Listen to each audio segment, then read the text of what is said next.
দিন মার্কিন বোমা বর্ষণ, মধ্যপ্রাচ্যে ইরানি সামরিক মেরুদণ্ড ভাঙার লক্ষ্যে চরম হামলা।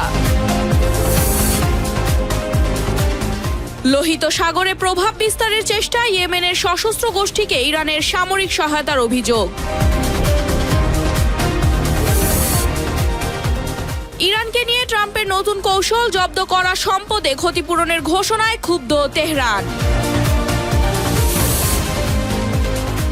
ট্রাম্পের ভয়াবহ সিদ্ধান্তে মহা বিপদে বাংলাদেশ, তৈরি পোশাকে চাপল 10% শুল্ক।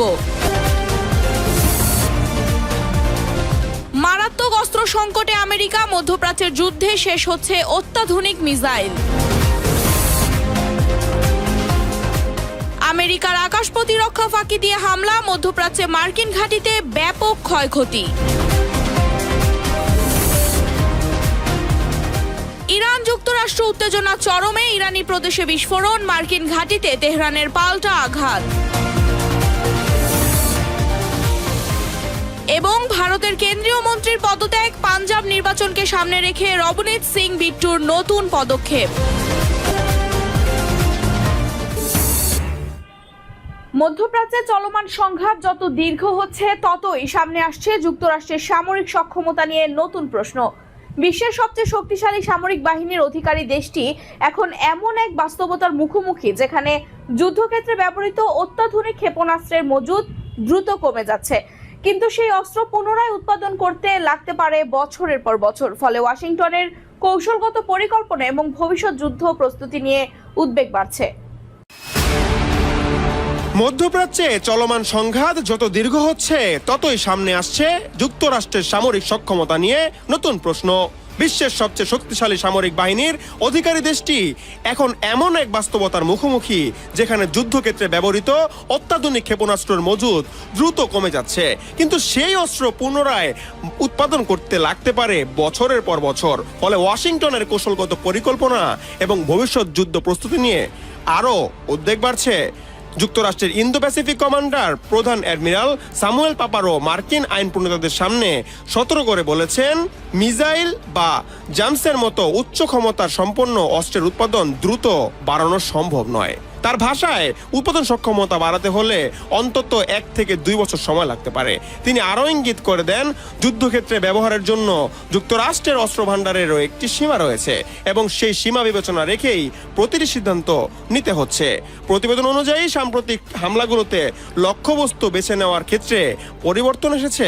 ইরানের অভ্যন্তরে গভীর প্রবেশের পরিবর্তে উপকূলবর্তী এলাকায় বেশি হামলা চালানো হচ্ছে, কারণ ভেতরের অঞ্চলে শক্তিশালী আকাশ প্রতিরক্ষা ব্যবস্থা এবং সারফেস টু এয়ার মিসাইলের ঝুঁকি অনেক বেশি। ফলে যুদ্ধের কৌশলগত ধীরে ধীরে বাস্তবের সঙ্গে খাপ খাইয়ে বদলে যাচ্ছে।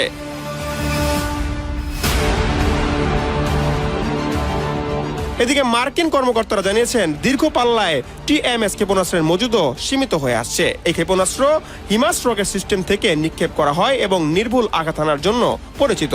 অতীতে ইউক্রেনের টিএসসি এএমএস সরবরাহ বিলম্বিত করার অন্যতম কারণ ছিল যুক্তরাষ্ট্রের নিজস্ব মজুদ নিয়ে উদ্বেগ। যদিও তুলনামূলকভাবে স্বল্প পাল্লায় জিএসএমআরএস রকেটের সরবরাহ এখনও কিছুটা স্বস্তিদায়ক অবস্থায় রয়েছে। সবচেয়ে বড় উদ্বেগ তৈরি হয়েছে আকাশ প্রতিরক্ষা ব্যবস্থা ইন্টারসেপ্টর ক্ষেপণাস্ত্র নিয়ে। প্যাট্রিয়েট বা থার্ড প্রতিরক্ষা ব্যবস্থার বিপুল সংখ্যক ইন্টারসেপ্টরের ইতিমধ্যে ব্যবহৃত রয়েছে, অথচ শিল্প প্রতিষ্ঠানগুলো এত দ্রুত নতুন করে উৎপাদন করতে পারছে না। ফলে ব্যবহারের গতি এবং উৎপাদনের গতির মধ্যে তৈরি হয়েছে বড় ধরনের ব্যবধান, সামরিক পরিকল্পনার নতুন চাপ সৃষ্টি করছে। পরিস্থিতি সামাল দিতে পেন্টাগন ইন্দো প্যাসিফিক অঞ্চলের জন্য সংরক্ষিত কিছু প্রতিরক্ষা ক্ষেপণাস্ত্র মধ্যপ্রাচ্যের অভিযানে স্থানান্তর করেছে বলে জানা গেছে। এতে অন্য সামরিক কমান্ডারগুলোর হাতে থাকা নিরাপত্তা মজুদের আগের তুলনায় কমে যাচ্ছে।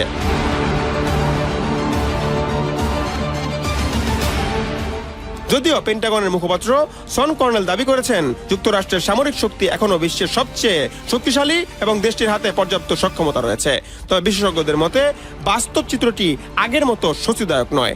এদিকে সেন্টার ফর স্ট্র্যাটেজিক এবং ইন্টারন্যাশনাল স্ট্র্যাটেজিস ও সিআইএস এর এক বিশ্লেষণে দাবি করা হয়েছে, যুদ্ধ চলাকালে 1000-এরও বেশি টমাহক এবং প্রায় 1100 জাসম ক্ষেপণাস্ত্র ব্যবহৃত হয়েছে। এসব অস্ত্রের মজুদ আগের অবস্থায় ফিরিয়ে আনতে প্রায় 4 বছর পর্যন্ত সময় লাগতে পারে। অন্যদিকে থার্ড AMS-3 ও প্যাট্রিয়টের মতো প্রতিরক্ষা ক্ষেপণাস্ত্র পুনরায় উৎপাদন করতে 5 বছর পর্যন্ত সময় লাগার আশঙ্কাও তুলে ধরা হয়েছে।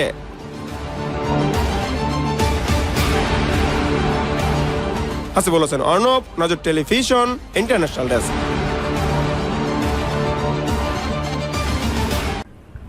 আমেরিকার গর্ব শক্তিশালী আকাশ প্রতিরক্ষা ব্যবস্থা আয়রন ডোমকে বুড়ো আঙুল দেখিয়ে মধ্যপ্রাচ্যের মাটিতে বইছে মিসাইলের ঝড়। মুহুর্মুহু ক্ষেপণাস্ত্র ও ড্রোনের আঘাতে লন্ডভন্ড মার্কিন ঘাঁটি, তাসের ঘরের মতো ভেঙে পড়েছে আমেরিকার দুর্ভেদ্য দুর্গ। সবচেয়ে শক্তিশালী প্রতিরক্ষা ব্যবস্থাকেও একের পর এক ফাঁকি দিয়ে নির্দিষ্ট লক্ষ্যবস্তুতে নিখুঁত আঘাত হানছে ইরানের ক্ষেপণাস্ত্র। যুদ্ধবিরতি ভাঙার পর মাত্র 2 সপ্তাহে অন্তত 9টি মার্কিন সামরিক ঘাঁটিতে হামলা চালিয়েছে তেহরান। এসব ভয়াবহ হামলার রাডার, হ্যাঙ্গার, সেনানিবাস ও সামরিক স্থাপনায় বড় ধরনের ক্ষয়ক্ষতি হয়েছে। বিস্তারিত দেখুন ডেস্ক রিপোর্টে। আমেরিকার গর্ব শক্তিশালী আকাশ প্রতিরক্ষা ব্যবস্থা আয়রন ডোমকে বুড়ো আঙ্গুল দেখিয়ে মধ্যপ্রাচ্যের মাটিতে বইছে মিসাইলের ঝড়। মুহুমুহু ক্ষেপণাস্ত্র ও ড্রোনের আঘাতে লন্ডভন্ড মার্কিন ঘাঁটি, তাসের ঘরের মতো ভেঙে পড়েছে আমেরিকার দুর্ভেদ্য দুর্গ। সবচেয়ে শক্তিশালী প্রতিরক্ষা ব্যবস্থাকেও একের পর এক ফাঁকি দিয়ে নির্দিষ্ট লক্ষ্যবস্তুতে নিখুঁতভাবে আঘাত হানছে ইরানের ক্ষেপণাস্ত্র। যুদ্ধবিরতি ভাঙার পর মাত্র 2 সপ্তাহে অন্তত 9টি মার্কিন সামরিক ঘাঁটিতে হামলা চালিয়েছে তেহরান। এসব ভয়াবহ হামলায় রাডার, হ্যাঙ্গার, সেনানিবাস ও সামরিক স্থাপনায় বড় ধরনের ক্ষয়ক্ষতি হয়েছে। এমনকি সবচেয়ে গুরুত্বপূর্ণ ঘাঁটি থেকেও যুদ্ধবিমান সরিয়ে নিচ্ছে পেন্টাগন। বিশ্লেষকদের মতে শুধু ক্ষেপণাস্ত্র নয়, নতুন যুদ্ধ কৌশল দিয়েই যুক্তরাষ্ট্রকে ধীরে ধীরে ঘায়েল করছে ইরান, আর সেই কৌশলে বদলে দিচ্ছে মধ্যপ্রাচ্যের পুরো যুদ্ধের সমীকরণ। আমেরিকার প্রভাবশালী সংবাদ মাধ্যম নিউ ইয়র্ক টাইমসের ভিজুয়াল বিশ্লেষণে উঠে এসেছে ট্রাম্প প্রশাসন ইরানের সামরিক সক্ষমতা ধ্বংস হয়ে গেছে বলে দাবি করলেও বাস্তব চিত্র ভিন্ন। সবচেয়ে বড় আঘাতগুলোর একটি হয়েছে জর্ডানের উত্তরাঞ্চলের একটি মার্কিন ঘাঁটিতে। ইরানি ক্ষেপণাস্ত্র হামলায় সেখানে একটি গুরুত্বপূর্ণ ভবন ধসে মাটির সঙ্গে মিশে গেছে। একই হামলায় অন্তত 3 জন মার্কিন সেনা নিহত এবং বেশ কয়েকজন গুরুতর আহত হয়েছেন। আহতদের একটি অংশকে চিকিৎসার জন্য পাঠানো হয়েছে জার্মানির সামরিক হাসপাতালে। শুধু জর্ডান নয়, ইরানের হামলায় সম্পূর্ণ ধ্বংস হয়েছে মাত্র 6 মাস আগে নির্মিত একটি গুরুত্বপূর্ণ রাডার সিস্টেম। ব্যাপক ক্ষয়ক্ষতি হয়েছে কুয়েতের আল সলিম বিমান ঘাঁটিতে। বাহরাইনে একটি মার্কিন নৌঘাঁটির গুদামে আঘাত হেনেছে ইরান। ধ্বংস হয়েছে ইরাকের এরবিল আন্তর্জাতিক বিমানবন্দরে মার্কিন সামরিক স্থাপনার বিশাল একটি তাঁবু। এছাড়া কিং হোসেন আন্তর্জাতিক বিমানবন্দর সহ আরও কয়েকটি ঘাঁটি, হ্যাঙ্গার ও রাডার ব্যবস্থাকেও ক্ষতিগ্রস্ত হয়েছে। ইরানের ভয়ে কাতারের আল উদয় বিমান ঘাঁটি থেকে দ্রুত সরিয়ে নেওয়া হয়েছে মার্কিন যুদ্ধবিমান ও সামরিক সম্পদ। স্যাটেলাইট চিত্রে দেখা গেছে কয়েকদিনের ব্যবধানে সেখানে থাকা অন্তত 17টি সামরিক বিমান উধাও হয়ে গেছে। ফ্লাইট ট্র্যাকিং তথ্য বলছে ডজন ডজন জ্বালানি সরবরাহকারী বিমান অন্যত্র সরিয়ে নেওয়া হয়েছে এবং 60টিরও বেশি মার্কিন বিমান ইসরায়েলমুখী হয়েছে। যদিও এই স্থানান্তরের বিষয়ে আনুষ্ঠানিক কোনো ব্যাখ্যা দেয়নি ওয়াশিংটন। যুদ্ধের শুরুতেই ইরান ও তাদের সবচেয়ে শক্তিশালী অস্ত্র ব্যবহার করেনি। এখন তারা উন্নত ব্যালিস্টিক ক্ষেপণাস্ত্র ব্যবহার করছে, যা অত্যন্ত নিখুঁতভাবে লক্ষ্যবস্তুতে আঘাত আনতে পারে এবং আধুনিক আকাশ প্রতিরক্ষা ব্যবস্থাকেও ফাঁকি দিতে সক্ষম। আর সামরিক বিশ্লেষকদের মতে যুক্তরাষ্ট্রকে সরাসরি সামরিকভাবে পরাজিত করাই ইরানের লক্ষ্য নয়, বরং মধ্যপ্রাচ্যে মার্কিন উপস্থিতি থেকে ব্যয়বহুল, অনিরাপদ এবং রাজনৈতিকভাবে অস্বস্তিকর করে তোলায় ইরানের কৌশল। আর এই সামরিক হামলাগুলোকে দেখাচ্ছে সেই কৌশল বাস্তবায়নে ধীরে ধীরে সফলতার দিকেই এগোচ্ছে ইরান। হাসিবুল হোসেন অর্ণব, নজর টেলিভিশন, ইন্টারন্যাশনাল ডেস্ক।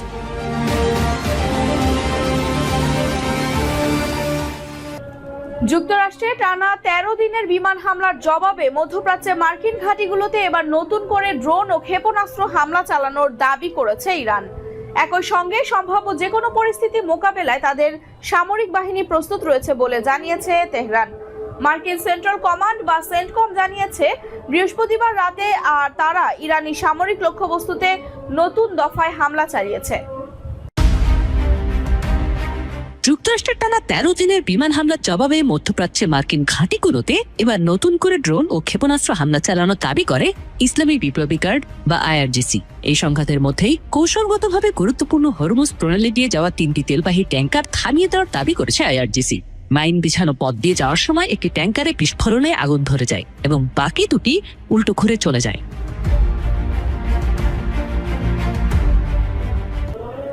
ভারতের কেন্দ্রীয় রেল ও খাদ্য প্রক্রিয়াকরণ শিল্প প্রতিমন্ত্রীর পদ থেকে পদত্যাগ করেছেন বিজেপি নেতা রবনীত সিং বিট্টু। শুক্রবার তিনি আনুষ্ঠানিকভাবে পদত্যাগপত্র জমা দেন। পরে প্রধানমন্ত্রী নরেন্দ্র মোদীর সঙ্গে পরামর্শে ভারতের রাষ্ট্রপতি দ্রৌপদী মুর্মু তার পদত্যাগপত্র গ্রহণ করেন। ভারতীয় সংবাদ সংস্থা পিটিআই জানিয়েছে, 2024 সাল থেকে কেন্দ্রীয় মন্ত্রিসভার সদস্য হিসেবে দায়িত্ব পালন করেন বিট্টু। আগামী বছরে পাঞ্জাব বিধানসভা নির্বাচনকে সামনে রেখে রাজ্যের রাজনীতিতে আরও সক্রিয়ভাবে কাজ করার লক্ষ্যে এই সিদ্ধান্ত নিয়েছেন তিনি। ভারতের কেন্দ্রীয় রেল ও খাদ্য প্রক্রিয়াকরণ শিল্প প্রতিমন্ত্রীর পদ থেকে পদত্যাগ করেছেন বিজেপি নেতা রবনীত সিং বিট্টু। শুক্রবার তিনি আনুষ্ঠানিকভাবে পদত্যাগপত্র জমা দেন। পরে প্রধানমন্ত্রী নরেন্দ্র মোদীর পরামর্শে ভারতের রাষ্ট্রপতি দ্রৌপদী মুর্মু তার পদত্যাগপত্র গ্রহণ করেন। ভারতীয় সংবাদ সংস্থা পিটিআই জানিয়েছে, 2024 সাল থেকে কেন্দ্রীয় মন্ত্রিসভার সদস্য হিসেবে দায়িত্ব পালন করা বিট্টু আগামী বছরের পাঞ্জাব বিধানসভা নির্বাচনকে সামনে রেখে রাজ্যের রাজনীতিতে আরও সক্রিয়ভাবে কাজ করার লক্ষ্যে এই সিদ্ধান্ত নিয়েছেন।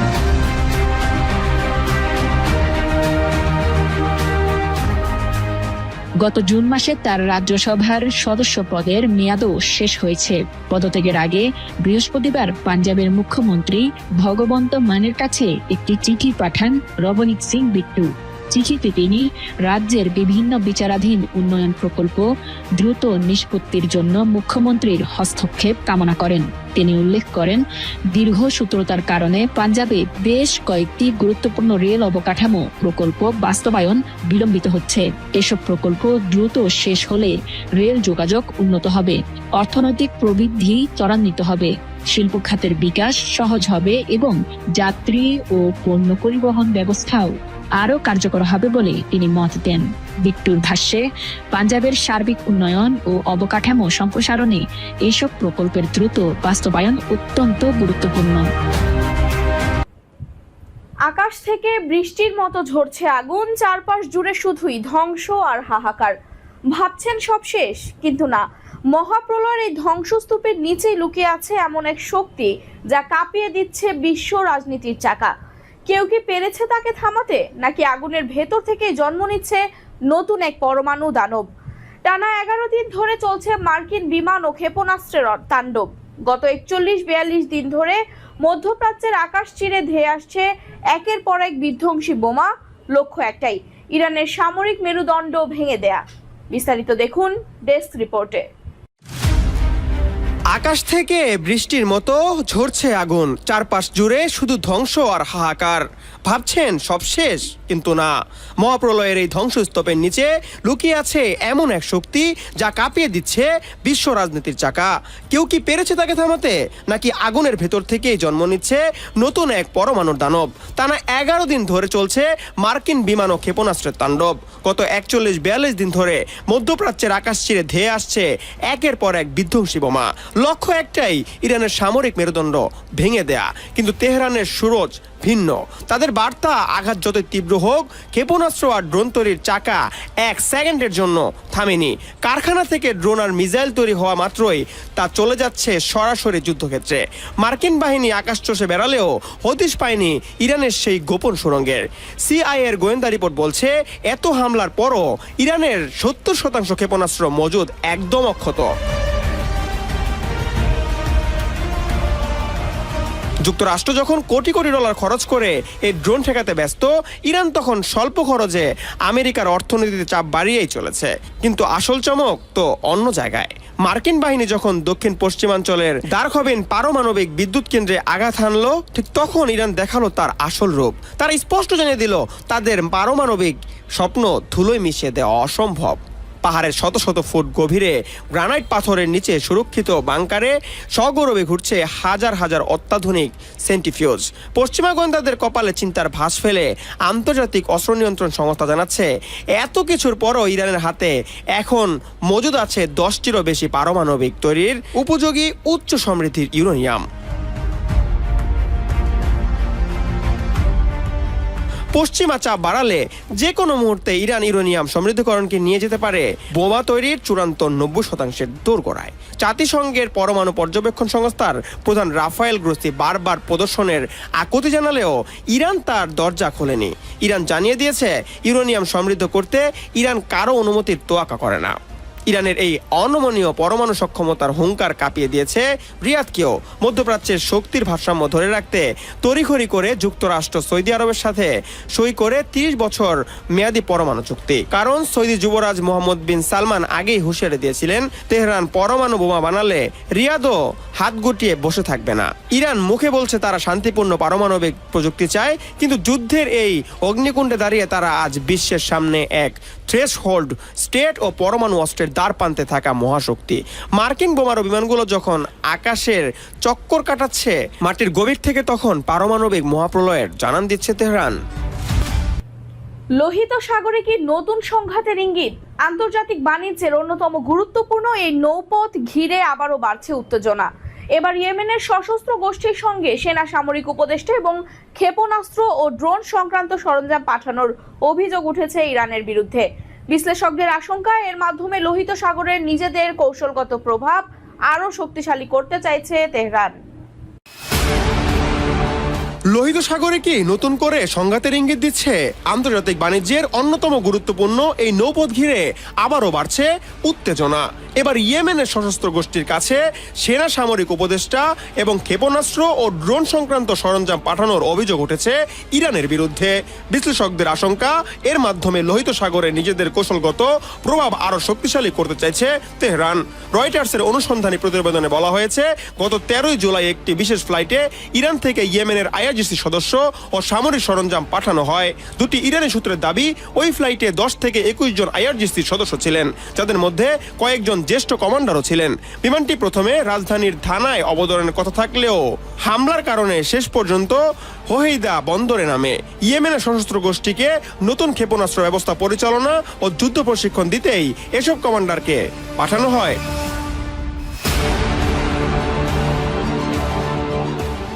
একই সঙ্গে তাদের কার্যক্রমে অর্থায়নের জন্য বিমানে স্বর্ণ পাঠানো হয়েছে বলে অভিযোগ রয়েছে। তবে অভিযোগ পুরোপুরি অস্বীকার করছে তেহরান। ইরানের পররাষ্ট্র মন্ত্রণালয়ের তাৎক্ষণিক কোনো মন্তব্য না থাকলেও এর আগে ইয়েমেনের সশস্ত্র গোষ্ঠীকে সামরিক সহায়তা দেওয়ার অভিযোগ প্রত্যাখ্যান করেছে। অন্যদিকে গোষ্ঠীটির এক গণমাধ্যম কর্মকর্তা অভিযোগগুলোকে মিথ্যা ও ভিত্তিহীন বলে দাবি করেছেন। তার দাবি, এই ফ্লাইটের সব যাত্রী ছিলেন বেসামরিক নাগরিক। এদিকে রয়টার্সের প্রতিবেদনে আরও বলা হয়েছে, ফ্লাইটটি ইয়েমেনে পৌঁছানোর 3 দিন পরে লোহিত সাগরে গুরুত্বপূর্ণ পরিবহন পথ অবরুদ্ধ করার প্রস্তুতি নিতে ইয়েমেনের সশস্ত্র গোষ্ঠীকে নির্দেশ দেয় ইরান। তবে শর্ত ছিল, যুক্তরাষ্ট্র যদি ইরানের জ্বালানি অবকাঠামোতে হামলা চালায় তাহলে তারা যেন ওই নৌপথে চাপ সৃষ্টি করে। এর কিছুদিন পরই সৌদি আরবের বিরুদ্ধে নৌ অবরোধের ঘোষণা দেয় গোষ্ঠীটি। তাদের দাবি, সানার বিমানবন্দরে হামলার জবাব হিসেবেই এই পদক্ষেপ নেওয়া হয়েছে। পরে সৌদি আরবের দুটি তেলবাহী জাহাজে হামলার দাবিও করেন তারা। ইয়েমেনের সৌদি সমর্থিত সরকার তথ্যমন্ত্রী মুয়াম্মার আল ইরিয়ানি দাবি করেছেন, গোয়েন্দা তথ্য অনুযায়ী আইআরজিসি সদস্য ও সামরিক সরঞ্জাম ইয়েমেনে পৌঁছেছে। একই দাবি করেছে নিরাপত্তা বিশ্লেষক মোহায়েম আল সালুম। তার মতে, ওই ফ্লাইটে ক্ষেপণাস্ত্র ও ড্রোনের বিভিন্ন যন্ত্রাংশ ছিল, যা লোহিত সাগরের নিরাপত্তা পরিস্থিতিকে আরও জটিল করে তুলতে পারে। তবে ইরান বলছে, ওই ফ্লাইটের উদ্দেশ্য ছিল কেবল ইয়েমেনি প্রতিনিধি দল ও চিকিৎসা শেষে ফেরা নাগরিকদের দেশে ফিরিয়ে আনা। কিন্তু রয়টার্সের একাধিক সূত্র দাবি, একই বিমানে আইআরজিসির কমান্ডার, সামরিক উপদেষ্টা এবং সামরিক সরঞ্জামও পাঠানো হয়। এমন দাবির মধ্যেই লোহিত সাগরের নিরাপত্তা পরিস্থিতি নিয়ে নতুন উদ্যোগ তৈরি হয়েছে। বিশ্লেষকদের মতে, অভিযোগগুলো সত্য হলেও শুধু ইয়েমেন নয়, আন্তর্জাতিক বাণিজ্যের অন্যতম গুরুত্বপূর্ণ এই নৌপথগুলোকে উত্তেজনা বাড়াতে পারে। হাসিবুল হোসেন অর্ণব, নজর টেলিভিশন, ইন্টারন্যাশনাল ডেস্ক।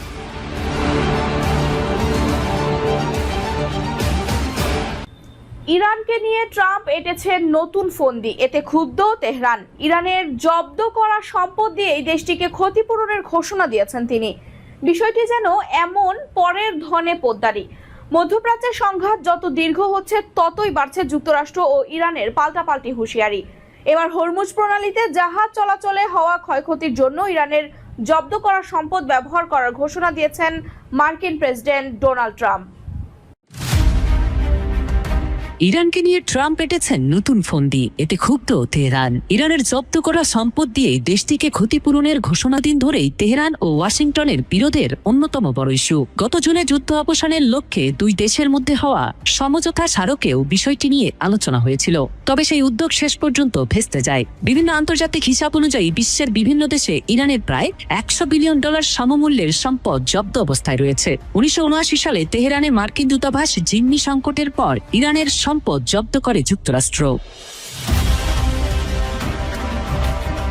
এদিকে ট্রাম্প ইয়েমেনের সশস্ত্র গোষ্ঠী ও ইরানের বিরুদ্ধে বড় ধরনের সামরিক পদক্ষেপ নেয়ারও হুঁশিয়ারি দিয়েছেন। এর আগে লোহিত সাগরে সৌদি আরবের দুটি তেলবাহী জাহাজে হামলার দাবি করে ইয়েমেনের সশস্ত্র গোষ্ঠী। অন্যদিকে ইরানের সেনাবাহিনী জানিয়েছে তারা বাহরাইন ও জর্ডানে অবস্থিত মার্কিন সামরিক স্থাপনাগুলো লক্ষ্য করে নতুন দফায় ড্রোন হামলা চালিয়েছে।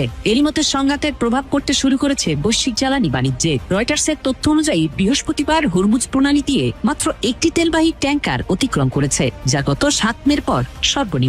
বিশ্লেষকদের মতে হরমুজ প্রণালীকে ঘিরে উত্তেজনা আরো বাড়লে বৈশ্বিক জ্বালানি সরবরাহ ও তেলের বাজার এবং আন্তর্জাতিক বাণিজ্যে বড় ধরনের প্রভাব পড়তে পারে।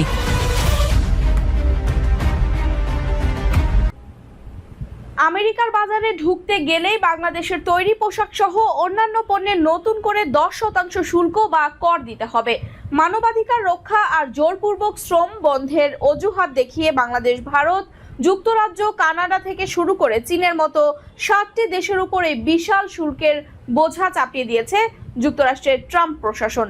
এর ফলে বিশ্ব বাণিজ্যের হিসাব নিকাশ যেমন পাল্টে যাচ্ছে, তেমনি নতুন এক শঙ্কার মুখে পড়তে যাচ্ছে বাংলাদেশের লাখো খেটে খাওয়া মানুষ। এমনটাই খবর রয়টার্সের। বিস্তারিত ডেস্ক রিপোর্টে। আমেরিকার বাজারে ঢুকতে গেলেই বাংলাদেশের তৈরি পোশাক সহ অন্যান্য পণ্যে নতুন করে 10% শুল্ক বা কর দিতে হবে। মানবাধিকার রক্ষা আর জোরপূর্বক শ্রম বন্ধের অজুহাত দেখিয়ে বাংলাদেশ, ভারত, যুক্তরাজ্য, কানাডা থেকে শুরু করে চীনের মতো 7টি দেশের উপর এই বিশাল শুল্কের বোঝা চাপিয়ে দিয়েছে যুক্তরাষ্ট্রের ট্রাম্প প্রশাসন। এর ফলে বিশ্ব বাণিজ্যের হিসাব নিকাশ যেমন পাল্টে যাচ্ছে, তেমনি নতুন এক শঙ্কার মুখে পড়তে যাচ্ছে বাংলাদেশের লাখো খেটে খাওয়া মানুষ। এমনটাই খবর রয়টার্সের।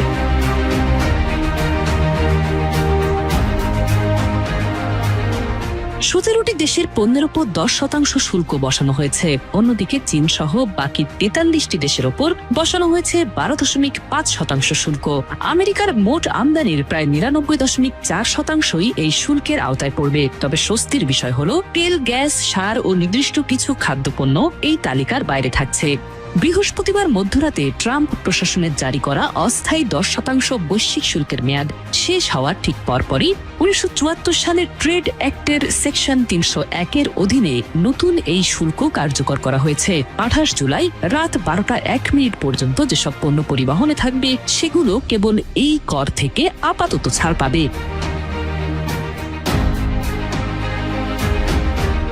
বিশ্লেষকরা বলছেন এর নেপথ্যে রয়েছে হোয়াইট হাউসের এক গভীর রাজনৈতিক ও অর্থনৈতিক কৌশল।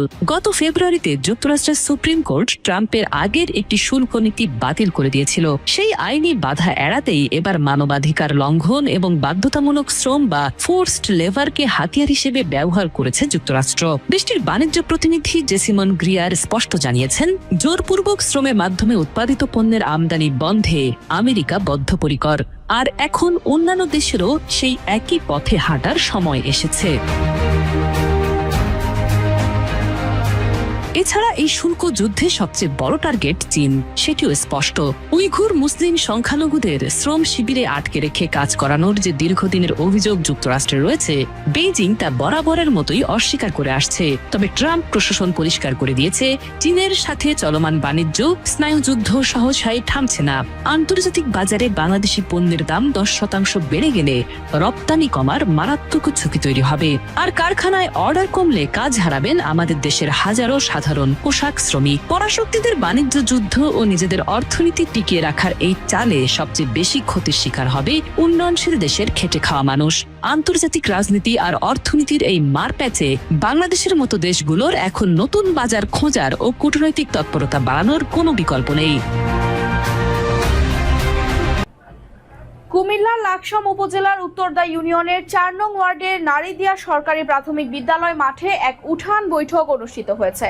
শুক্রবার বিকেল ৫টায় অনুষ্ঠিত এই বৈঠকে প্রধান অতিথি হিসেবে উপস্থিত ছিলেন উত্তরদা ইউনিয়ন পরিষদের সম্ভাব্য চেয়ারম্যান পদপ্রার্থী মোহাম্মদ সাইফুল ইসলাম। অনুষ্ঠানে সভাপতিত্ব করেন ৪ নং ওয়ার্ড বিএনপি সভাপতি মনির হোসেন। বিশেষ অতিথি হিসেবে উপস্থিত ছিলেন ওবায়দুল হক মজুমদার, উত্তরদা ইউনিয়ন বিএনপি সাংগঠনিক সম্পাদক জামাল হোসেন এবং ৩ নং ওয়ার্ড বিএনপি সাধারণ সম্পাদক সাফায়েত হোসেন। উঠান বৈঠকে স্থানীয় গণ্যমান্য ব্যক্তিবর্গ, বিভিন্ন সামাজিক ও রাজনৈতিক নেতৃবৃন্দ এবং এলাকার বিপুল সংখ্যক নারী পুরুষ অংশগ্রহণ করেন।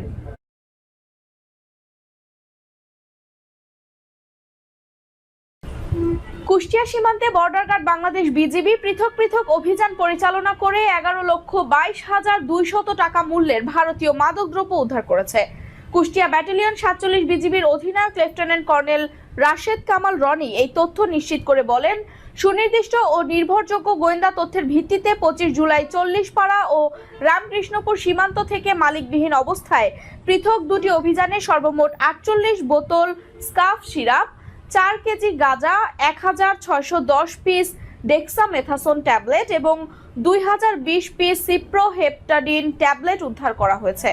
উদ্ধারকৃত সকল মাদকদ্রব্য যথাযথভাবে জব্দ করা হয়েছে এবং প্রয়োজনীয় আইনানুগ কার্যক্রম গ্রহণের লক্ষ্যে কুষ্টিয়া জেলার দৌলতপুর থানা পুলিশের নিকট হস্তান্তর করা হয়েছে।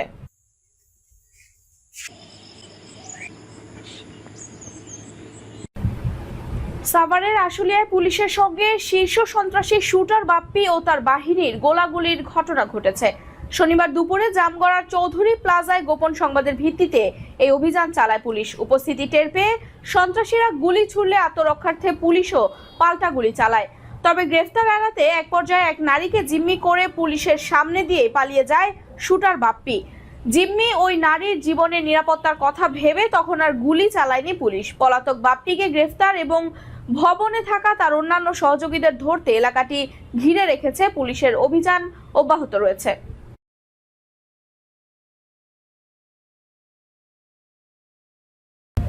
চট্টগ্রামের পটিয়ায় জেলা গোয়েন্দা পুলিশের বিশেষ অভিযানে উদ্ধার করা হয়েছে ৪টি আগ্নেয়াস্ত্র ও বিপুল পরিমাণ দেশীয় ধারালো অস্ত্র। কেলি শহরের দুর্গম পাহাড়ি এলাকায় গোপন সংবাদের ভিত্তিতে অভিযান চালিয়ে গ্রেফতার করা হয় ২ অস্ত্রধারী দেলোয়ার হোসেন ও মহসিনকে।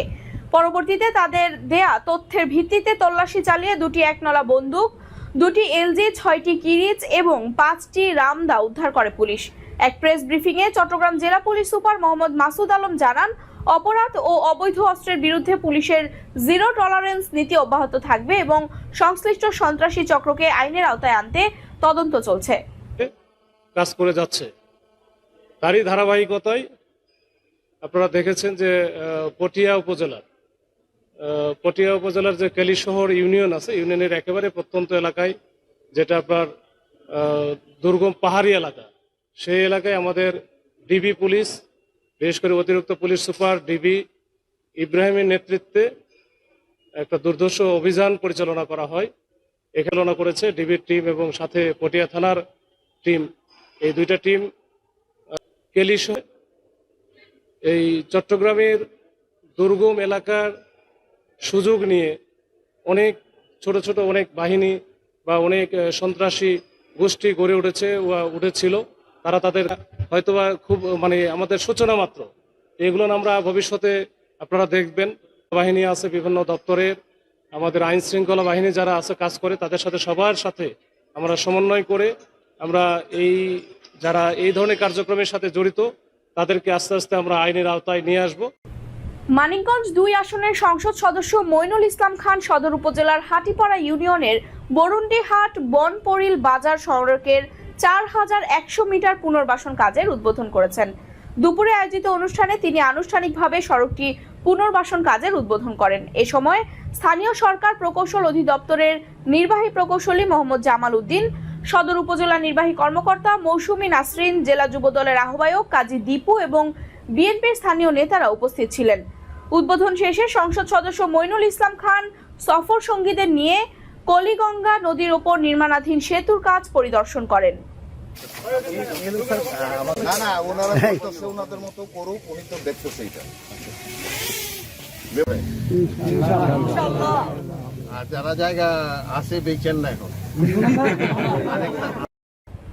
মানিকগঞ্জের ঘিওর উপজেলার পয়লা ইউনিয়নের বাঙ্গালা বাজার থেকে ধামসর কালীবাড়ি পর্যন্ত প্রায় 1 কিলোমিটার সড়ক দীর্ঘদিন ধরে বেহাল অবস্থায় রয়েছে।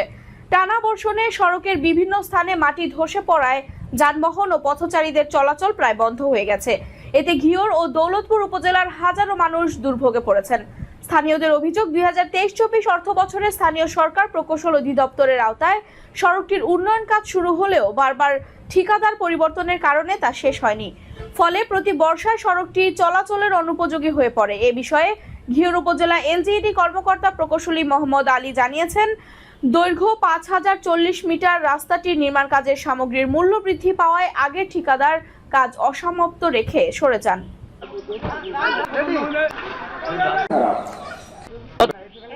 গতকালকা পর্যন্ত মানুষ হাইটেই নিয়ে যাইতে পারতো না। বাংলাতে ধামসু পর্যন্ত এই রাস্তাটা আগে তো দেখিনি যে এরকম অবস্থা, রাস্তায় তো আসা যায় না। ওদিকে তো একবারে সমস্যা করে গেছিল, এখানে ঢুকে পড়ছি, আমি কি করবো। রাজধানীর আশুলিয়ায় চাঁদা দাবি এবং অপহরণকে কেন্দ্র করে পুলিশের সাথে সন্ত্রাসীদের ব্যাপক গোলাগুলির ঘটনা ঘটেছে। রাজধানীর আশুলিয়ায় চাঁদা দাবি এবং অপহরণকে কেন্দ্র করে পুলিশের সাথে সন্ত্রাসীদের ব্যাপক গোলাগুলির ঘটনা ঘটেছে। দুপুরে আশুলিয়ার জামগড়া এলাকার চৌধুরী প্লাজায় এই গোলাগুলির ঘটনা ঘটে। পুলিশ জানায়, বেশ কয়েকজন চিহ্নিত সন্ত্রাসী চৌধুরী প্লাজার 5ম তলায় প্রবেশ করে। পরে বাড়ির কেয়ারটেকার লিমাকে জিম্মি করে বাড়ির মালিকের কাছে মোটা অঙ্কের চাঁদা দাবি করে। পরে ঘটনার এক পর্যায়ে বাড়ির কেয়ারটেকার লিমার কোনো সন্ধান না পেয়ে বাড়ির মালিক কর্তৃপক্ষের লোকজন পুলিশে খবর দেয়। ঘটনাস্থলে পুলিশের উপস্থিতি টের পায় সন্ত্রাসীরা। পরে কেয়ারটেকার লিমাকে জিম্মি করা অবস্থায় পুলিশকে লক্ষ্য করে এলোপাতাড়ি গুলি ছোড়ে সন্ত্রাসীরা। দ্রুতই তাদের গ্রেফতার করা হবে বলে জানায় পুলিশ। যখন করে এবং সে এই অফিসে টাকা রয়েছে সেই মর্মে ভিকটিম লিমাকে হেফাজতে নিয়ে বিভিন্ন লকারে টাকা খোঁজার চেষ্টা করে, বা টাকা যখন না পায় বাই দিস টাইম যখন লিমার সাথে এই বিল্ডিংয়ের মালিক পক্ষ যখন কমিউনিকেশন করে কোনো তথ্য পায় না, তখন তারা সন্দেহজনকভাবে মনে করে যে সে হয়তো কোনো প্রবলেমে আছে। পরে পুলিশকে কল করলে আমাদের এই জামগড়া পুলিশের যে টিমটা আছে, সেই জামগড়া পুলিশের টিম সহ আমাদের আরও 2টি মোবাইল পার্টি যারা আছে তারা সহ এই বিল্ডিংয়ে আসার পরে সামহাও এটা ভিতরে যে পাপ্পি একজন এই বিল্ডিংয়ের কেয়ারটেকার লিমাকে জিম্মি করে রেখেছিল, সে বুঝতে পারে, পুলিশের বুঝতে পেরে সে তখন এই লিমাকে সামনে রেখে সে হচ্ছে কি পালানোর চেষ্টা করে। পুলিশ আমাদের এই হোস্টেস যাকে জিম্মি করছে লিমা, তাকে সেভ করার জন্য পুলিশকে তখন লক্ষ্য করে ভিতর থেকে বাপ্পি গুলি বর্ষণ করে। তখন এই জিম্মিকে আমরা হচ্ছে এটা তদন্ত করব, আমরা পরবর্তীতে আরো তদন্তের আপডেট জানাতে পারবো। আমার কাছে তাকে যাওয়া আসার ভিতরে ছিল, ফাইনালি শুধু একজনই ছিল।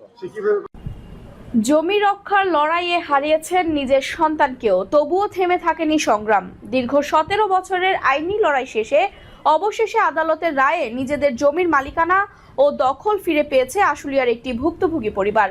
ঢাকার যুগ্ম জেলা জজ অতিরিক্ত আদালতের বিচারক ভিক্টোরিয়া চাকমার আদালত ও এ মামলার একতরফা ডিক্রি প্রদান করে। আদালতের রায়ে আশুলিয়ার বড় আশুলিয়া মৌজার 109.75% জমির মালিকানা ঘোষণা ও দখল পুনরুদ্ধারের নির্দেশ দেওয়া হয়। ভুক্তভোগী পরিবারের দাবি, দীর্ঘদিন ধরে প্রভাবশালী ব্যক্তিদের দখলে ছিল তাদের জমি। অবশেষে 17 বছর পর আদালতের রায়ে জমি ফিরে পেলেও হারানো সন্তানের শূন্যতা কখনোই পূরণ হবে না বলে জানিয়েছেন পরিবারের সদস্যরা। আমাদের দেড় কইরা আমার বাইস্তারা মাইরা ফেলাইছে কয়দিন আগে, এই যে রেবেলে দিয়া ক্রস ফায়ার দিয়া ওরা নিজেরা মাইরা ক্রস ফায়ার দিছে।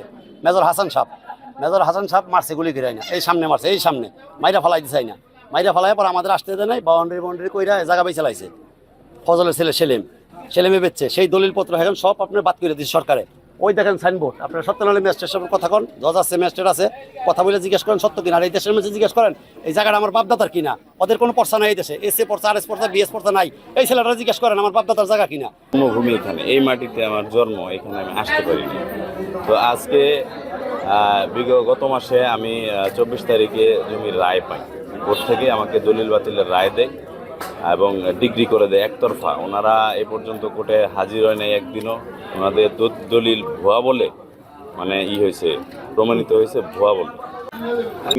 বিবাদীর সাথে। আর সবচেয়ে বড় হয়েছে আওয়ামী লীগের চেয়ারম্যান শাহাবুদ্দিন, উনি হয়েছে মেন টার্গেট। ওনার ক্ষমতা বেশি, ওনার ক্ষমতার বলে আমরা এলাকায় পাড়া দিতে পারি। আমরা যে কিছু করবো ওর কোনো ক্ষমতা মানে শুধু কোড়ে কোড়ে দূর পারছি। এই যে কোড়ে দূর পারার পরে এই এত বছর পরে এই যে একতরফা রায় লিখছে এরা। সাইফুল, হুমান, সুরাপের পোলা, এখানে রাজীব সবাই মিলে আইনা আমার পোলার এই ঘরের পিছনে দক্ষিণ সাইডে ফেরা মারছে, মাইরা ফালাইয়া। তারপরে আমগো বাড়ি ঘর উল্টে আমগো নামে কেস কামারি দিয়া, তারপর আমগো বাড়ি ঘর আজকে 16 বছর ধরে আমগো বাড়ি করতে দেন। আলিম কাগজ নিয়ে আসছি, কাগজ আমগো দেয়।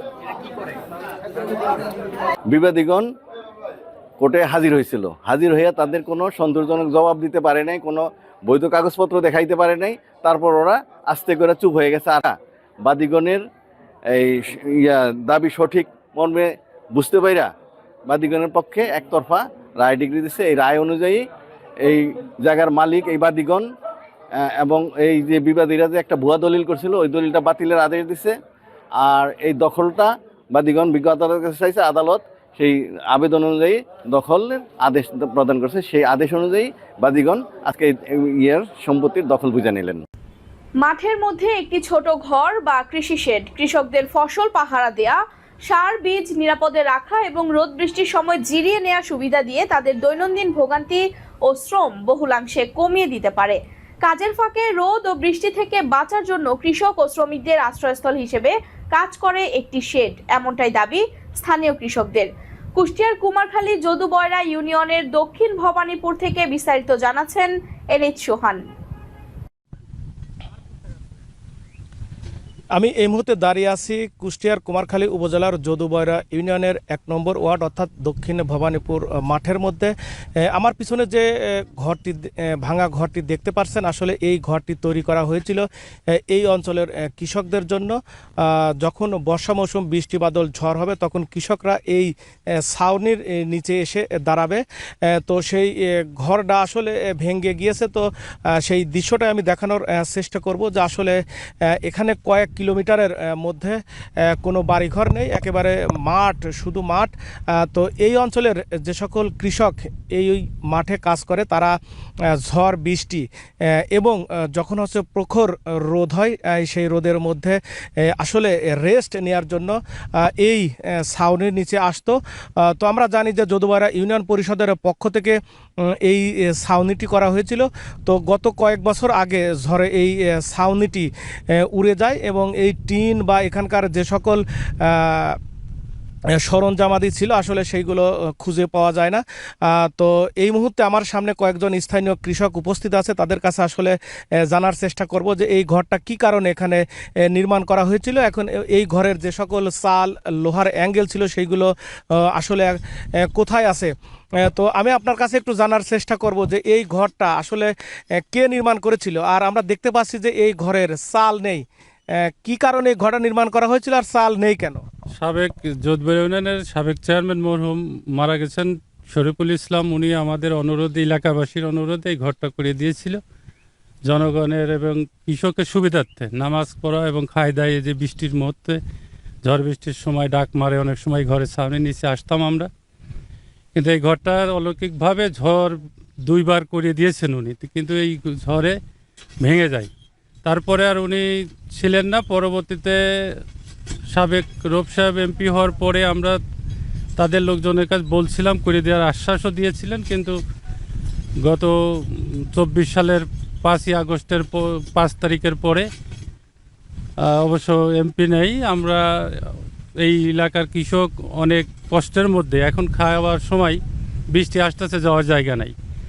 এই কারণে আমরা বেশ কয়েকজন লোকের সাথে কথা বলছি বলছিলাম এখানে নজরুল নামে একটা ছেলে, উনি বিএনপি করে, ওনাকেও বলছিলাম, উনিও একদিন কথা বলছিল।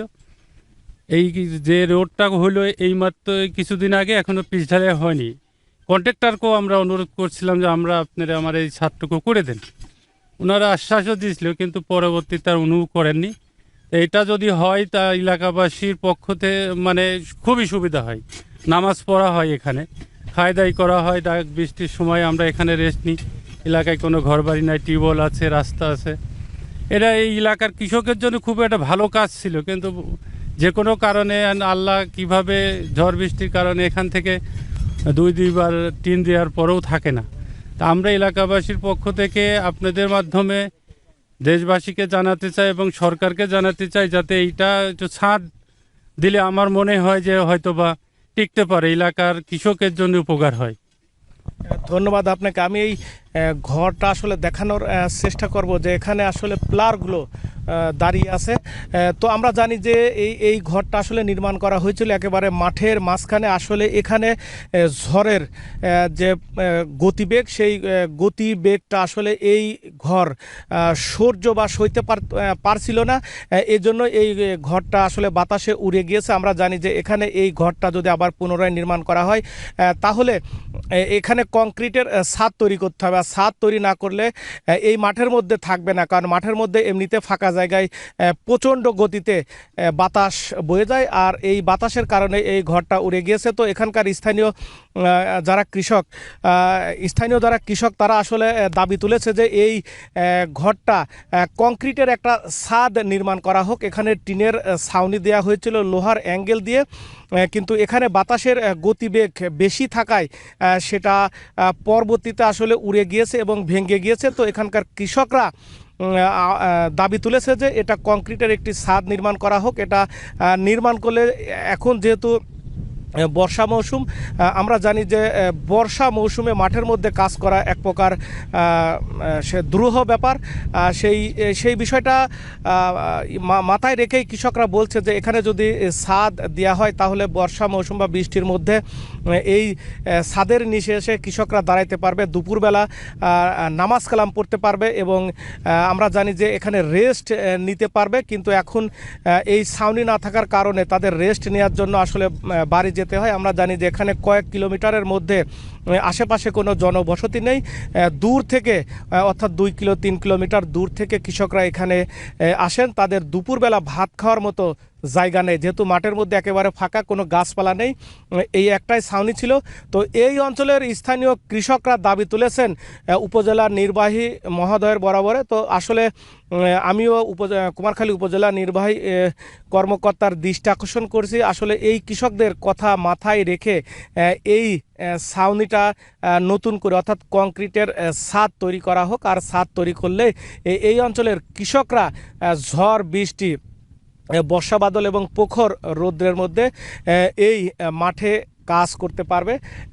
তো আসলে এই ছিল আমার কাছে কুষ্টিয়ার কুমারখালী উপজেলার যদুবয়রা ইউনিয়নের দক্ষিণ ভবানীপুর অর্থাৎ 1 নম্বর ওয়ার্ডের মাঠের মধ্যে যে ঘর, সেই ঘরের সর্বশেষ তথ্য। অবশ্যই কুমারখালী উপজেলা নির্বাহী কর্মকর্তা তার দৃষ্টি আকর্ষণ করছে, তিনি অবশ্যই এই বিষয়টা কর্ণপাত করবেন এবং যথাযথ ব্যবস্থা গ্রহণ করবেন। তো এই ছিল আমার কাছে সর্বশেষ তথ্য। সংবাদ শেষ করব, তবে যাওয়ার আগে শিরোনামগুলো জানিয়ে দিব আরো একবার।